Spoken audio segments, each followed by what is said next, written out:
Louvado seja o nosso Senhor Jesus Cristo, para sempre seja louvado, querido irmão, querida irmã, você que tem me acompanhado nessa jornada missionária. Te convido mais uma vez a dar um joinha, acionar o sininho, a compartilhar.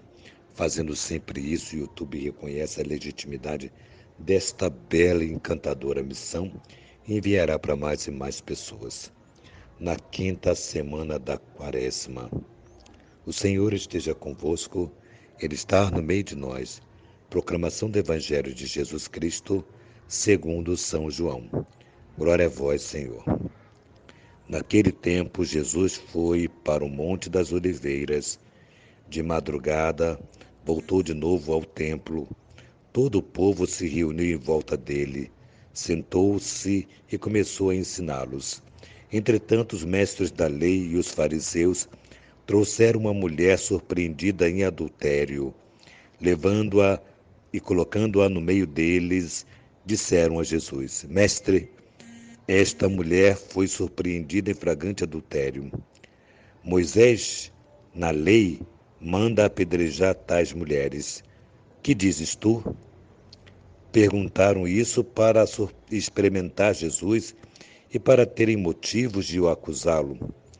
Mas Jesus, inclinando-se, começou a escrever no chão com o dedo, e como persistiam em interrogá-lo, Jesus ergueu os olhos e disse: Quem dentre vós não tiver pecado, seja o primeiro a tirar-lhe a primeira pedra. E tornando a inclinar-se, continuou a escrever no chão. E eles, ouvindo o que Jesus falou, foram saindo um, a começar pelos mais velhos. E Jesus ficou sozinho com a mulher que estava lá no meio em pé. Então Jesus se levantou e disse: Mulher, onde estão eles? Ninguém te condenou? Ela respondeu: Ninguém, Senhor. Então Jesus lhe disse: Eu também não te condeno. Podes ir, e de agora em diante não pequeis mais. Palavra da salvação. Glória a vós, Senhor.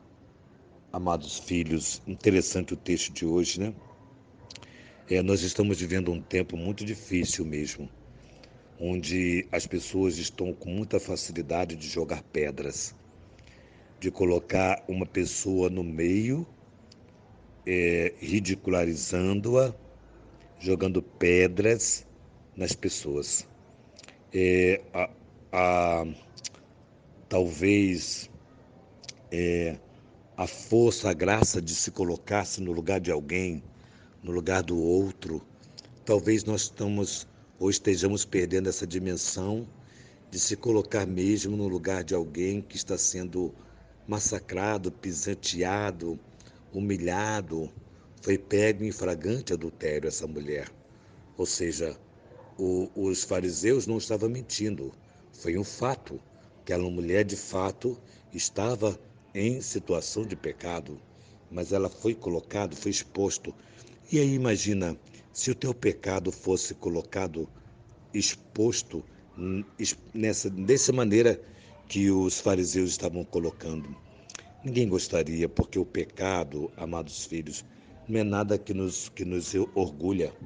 Nós sabemos que o pecado tira de nós a dignidade e deixa-nos com o coração envergonhado. Porque esse é o papel do pecado, tirar de nós a graça copiosa de Deus. Então, eu acho que nós estamos vivendo um tempo muito difícil, onde as pessoas que fizeram, por exemplo, coisas maravilhosas, fizeram coisas muito boas, e que hoje, no teu olhar ou no seu ver, vacilaram, fizeram alguma coisa de ruim, bastou para todas as coisas que elas fizeram no passado de bom, de maravilhoso, tornar-se, sei lá, vazio, né? Então a pessoa tornou-se um pote vazio. Então o pecado dela passou a representá-la. E, no entanto, nós não podemos caminhar a partir dessa perspectiva do pecado do outro, mas sim do desejo do outro de mudar mesmo, né? De uma mudança, de uma transformação, de oportunidade de transformação. Não é acusando que nós vamos transformar o coração do outro. Quando, por exemplo, temos pessoas, por exemplo, que é de uma outra religião, seja ela qual for. Se eu a quero que ela de fato conheça o meu Deus, conheça a beleza da minha fé, não é ridicularizando-a que eu vou trazê-la para dentro da minha fé, não é constrangindo-a, não é acusando-a que eu vou trazê-la de volta, não é esse caminho que muitas vezes muitos usam como pedagogia de falar a verdade da fé, nenhuma verdade que representa a nossa fé possa constranger alguém ou possa levar alguém à vergonha, à humilhação ou coisa parecida. Então, muitas vezes nós somos provocados a perguntarmos-nos como nós estamos olhando o outro que falhou e qual é o olhar que nós devemos ter. Esses fariseus que trouxeram essa mulher de propósito, sabendo e conhecendo, era uma mulher pública, no sentido de conhecida por todos, e fora pega em flagrante adultério, talvez, pode até ser possível, os judeus a terem contratado alguém para que ela vivesse ou fizesse aquela situação de pecado e surpreendesse para levá-la a Jesus e colocá-la num julgamento. Quem a condenou? Quem a condenou? Se nós olharmos para nossos pecados, nossas misérias, muitas vezes vamos perceber que é maior do que tantas pessoas. A gente critica alguém quando às vezes ou talvez o nosso pecado seja muito maior porque o nosso pecado não foi exposto a público, está escondido, então ele é melhor do que o pecado do outro.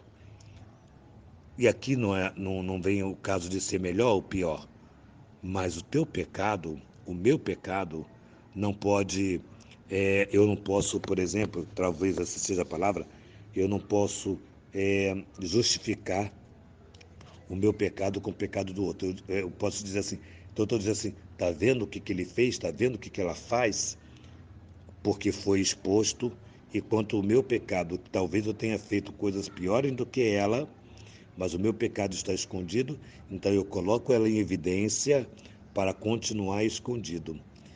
Quando esse mundo surpreende a gente, quantas pessoas que têm um coração cheio de pecado e se expõem para nós como santas, e no entanto não é.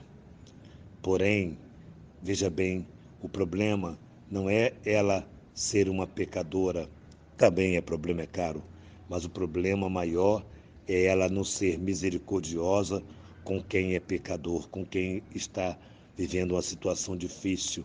Ser misericordioso não é bater palma para o pecado do outro.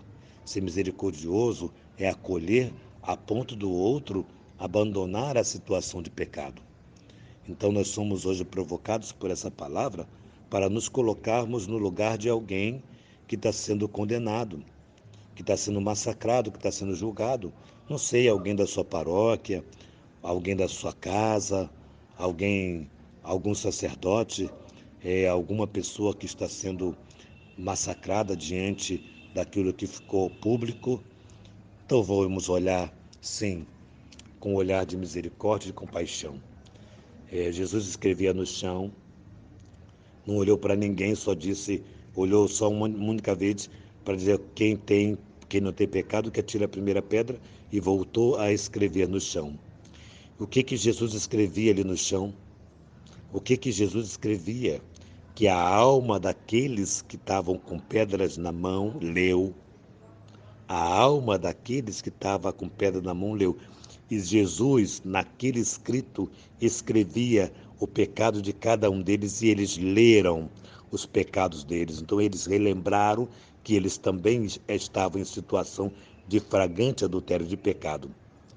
Então, amados, como é importante nós observarmos essa palavra de Deus, encaminharmos nosso coração para a misericórdia. Olhar alguém e olhar também quantas coisas boas aquela pessoa fez na vida e não se fixar somente ou tão somente na fraqueza daquele momento desta pessoa.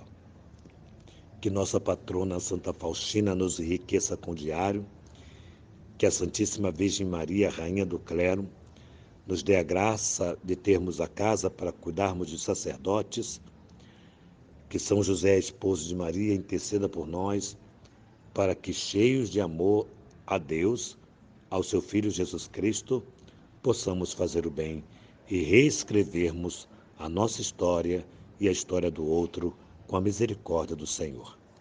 Em nome do Pai, do Filho e do Espírito Santo. Amém.